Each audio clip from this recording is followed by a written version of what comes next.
Good morning दोस्तों। अनुष्ठान class में आप सभी का बहुत बहुत स्वागत है। आज हम सभी चर्चा करेंगे समष्टि अर्थशास्त्र को अन्य किस किस नाम से जानते हैं। प्रीवियस लेक्चर में हमने ये चर्चा कर ली थी कि समष्टि अर्थशास्त्र क्या है, व्यष्टि अर्थशास्त्र क्या है। साथ में हमने ये भी परिचर्चा की थी कि समष्टि अर्थशास्त्र के कौन कौन से क्षेत्र हैं। आज हम उसी क्रम में चर्चा करेंगे कि समष्टि अर्थशास्त्र में और कौन से इम्पॉर्टेंट पॉइंट हैं जो कि आपके एग्जाम में आ सकते हैं, पूछे जा सकते हैं, उस पर प्रश्न बनाए जा सकते हैं। तो समष्टि अर्थशास्त्र को अगर हम देखें तो समष्टि अर्थशास्त्र को रोजगार तथा आय के सिद्धांत के नाम से भी जाना जाता है। समष्टि अर्थशास्त्र के विषय में सर्वप्रथम 1936 में मेनार्ड केन्स ने परिभाषा के बारे में बताया। मेनार्ड केन्स की पुस्तक थी general theory of employment, interest and money, जिसमें मेनार्ड केन्स ने समष्टि अर्थशास्त्र के विषय में बात की है। ठीक है, अब हम व्यष्टि अर्थशास्त्र के विषय में एक नोट पॉइंट देखें तो व्यष्टि अर्थशास्त्र में मांग और पूर्ति के व्यक्तिगत बाजारों का भी अध्ययन किया जाता है। अब बात आती है कि आवश्यकता क्या है, यानी मानव की आवश्यकता क्या है। तो केवल वही इच्छाएं जिनकी पुष्टि के लिए, जिनकी तुष्टि के लिए हमारे पास पर्याप्त धन हो और जिन पर हम खर्च करने को तत्पर हो, आवश्यकता कहलाती है।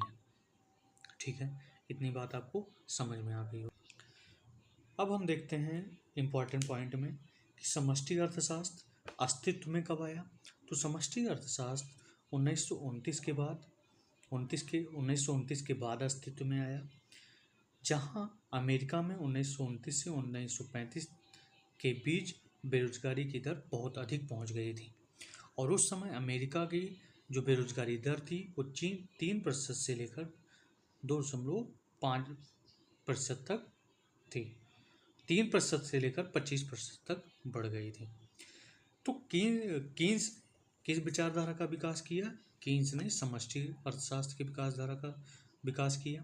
सामान्य कीमत स्तर का अध्ययन किस में किया जाता है, व्यष्टि अर्थशास्त्र में या समष्टि अर्थशास्त्र में? तो हम उसका अध्ययन करेंगे समष्टि अर्थशास्त्र में। अब बात आती है समष्टि अर्थशास्त्र का दोष क्या है।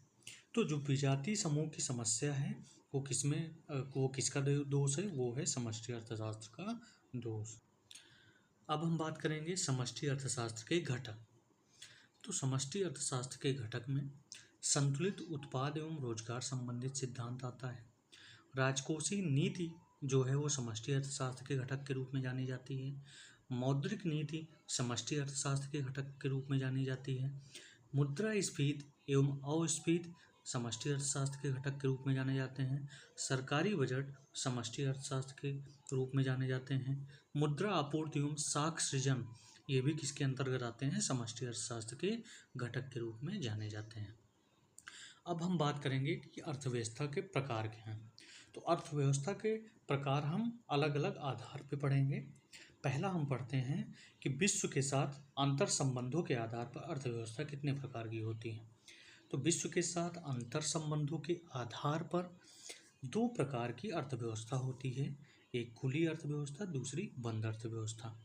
विकास के आधार पर कितनी प्रकार की अर्थव्यवस्थाएं होती हैं? विकास के आधार पर 3 प्रकार की अर्थव्यवस्था होती है, विकसित अर्थव्यवस्था, विकासशील अर्थव्यवस्था और अल्प विकसित अर्थव्यवस्था।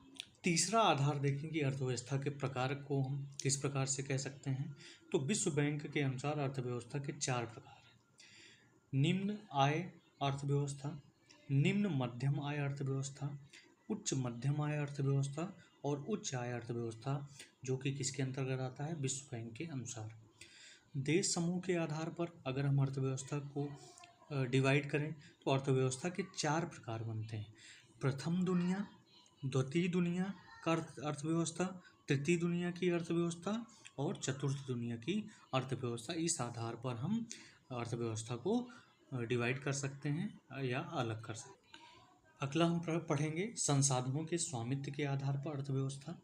तो संसाधनों के स्वामित्व के आधार पर अर्थव्यवस्था 3 प्रकार की होती है: पूंजीवादी अर्थव्यवस्था, समाजवादी अर्थव्यवस्था और मिश्रित अर्थव्यवस्था।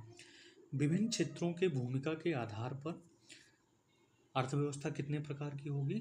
तो विभिन्न क्षेत्रों की भूमिका के आधार पर अर्थव्यवस्था 3 प्रकार की होगी: कृषि के आधार पर अर्थव्यवस्था, उद्योग के आधार पर अर्थव्यवस्था, सेवा के आधार पर अर्थव्यवस्था। नियोजन के आधार पर अर्थव्यवस्था कितने प्रकार की होगी? तो नियोजन के आधार पर अर्थव्यवस्था 2 प्रकार की होगी: योजनाबद्ध अर्थव्यवस्था और गैर गैर योजनाबद्ध अर्थव्यवस्था। कल हम इसी में परिचर्चा करेंगे कि निम्न आधारों पर अर्थव्यवस्था के प्रकार के बारे में हमने पढ़ लिया है। कल इनकी परिभाषा के बारे में हम विस्तृत अध्ययन करेंगे। तब तक के लिए आप इसी लेक्चर के साथ इसको यहीं पर विराम दिया जाता है। अगले लेक्चर में फिर मिलेंगे खुली अर्थव्यवस्था और बंद अर्थव्यवस्था की परिभाषा के साथ। ठीक है, तब तक आप सभी एंजॉय